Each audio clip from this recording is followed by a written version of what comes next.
खबर दिल्ली के डाबरी मोड़ से है, जहां नेशनल यूथ पार्टी कार्यालय में पार्टी में नए लोगों के सदस्यता ग्रहण अभियान के तहत मकर संक्रांति के उपलक्ष्य में दही चूड़ा का एक प्रोग्राम रखा गया, जिसमें नए सदस्यता सदस्यों के अलावा पार्टी के अधिकारीगण भी मौजूद रहे।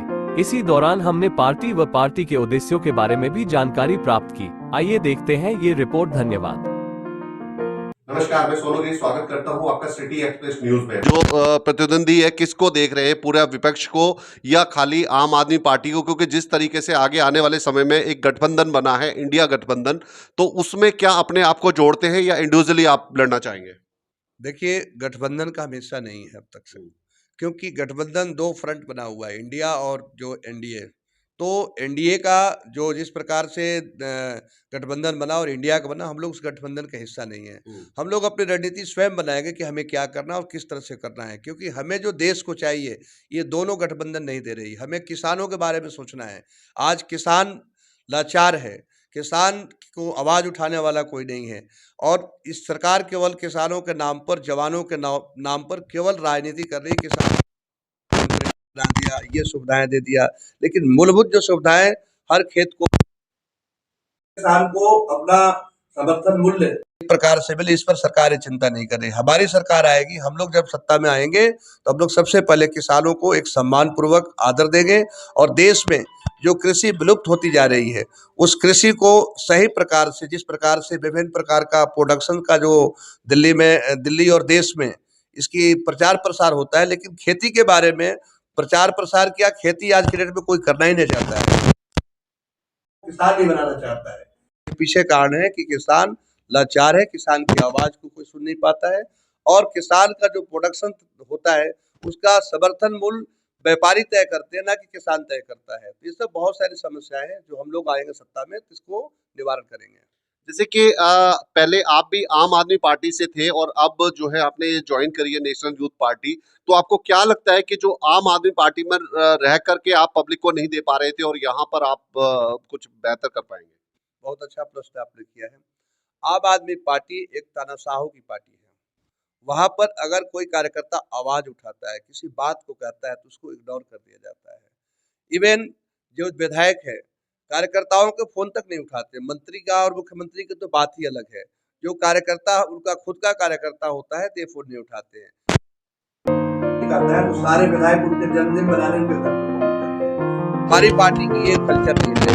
हमारी पार्टी में जो भी पदाधिकारी और भविष्य में कोई विधायक, निगम पार्षद या एमपी बनेंगे तो सबसे पहले संवाद को डिसकंटिन्यू नहीं करेंगे, चाहे किसी भी पद पर हो, अपने फोन को जरूर उठाएंगे और बात कार्यकर्ता क्या, एक कोई भी फोन करेगा तो उसका जवाब देंगे। सबसे बड़ी डिमेरिट है आम आदमी पार्टी की, तानाशाही की पार्टी चल रही है। तो आगे लोकसभा में आप कितनी सीटों पर चुनाव लड़ना चाहेंगे और कौन कौन सी जगह जो नेशनल यूथ पार्टी है अपनी जगह बना चुकी है? देखिए, हमारा शीर्ष नेतृत्व तय करेगा कि हमें सातों लोकसभा चुनाव लड़ना है या क्या रणनीति तय होगा, ये पार्टी के अध्यक्ष बताएंगे इस विषय में। तो आगे आपकी क्या रणनीति है जो चुनाव को लेकर के, दिल्ली के लोगों को लेकर के, जनता को लेकर के और विपक्ष की पार्टियों को उसके आवाज उठाने के खिलाफ? देखिए, दिल्ली में सबसे बड़ा मुद्दा है आज प्रदूषण के चलते कामकाज तो ठप होता ही है, बच्चों का स्कूल भी डिस्टर्ब हो रहा है, शिक्षा पर भी असर पड़ रहा है। तो पहला तो प्रदूषण विषय है। दूसरा विषय है कि जब से सरकार बनी है बुजुर्गों का पेंशन समाप्त कर दिया है। बुजुर्ग का पेंशन जो मिलता था, जो भी रिटायर्ड पर्सन थे जिनकी जरूरत है पैसे के बुढ़ापे में, आज ये सरकार ने पूर्ण रूप से पेंशन को बंद कर दिया, बहुत बड़ा मुद्दा है।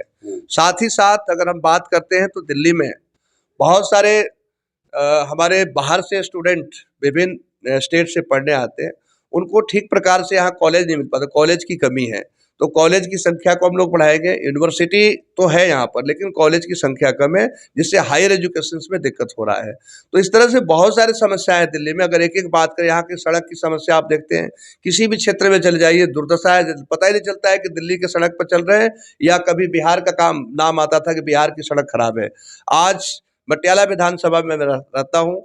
आप मटियाला विधानसभा की किसी भी कॉलोनी में चले जाइए, आपको कहीं भी सड़क अच्छा नहीं मिले। इसी प्रकार से तमाम दिल्ली के 70 विधानसभाओं में, कुछ विधानसभाओं को, जो दिल्ली नई दिल्ली एरिया का ठीक ठाक रोड है, बाकी जगहों पर तो बिल्कुल बद से बदतर स्थिति बनी हुई है। तो ये समस्या है। बहुत जगहों पर पानी की निकासी, नाली की समस्या है। बहुत जगह यहाँ ट्रांसपोर्ट की व्यवस्था बिल्कुल खराब हो गया है। तो बहुत सारे मुद्दे हैं दिल्ली में जिस पर हम लोग काम कर रहे हैं, और इसको हम समय पर, जब हमारी चुनाव का समय आएगा 2025 में, तो उसे हम लोग उजागर करेंगे।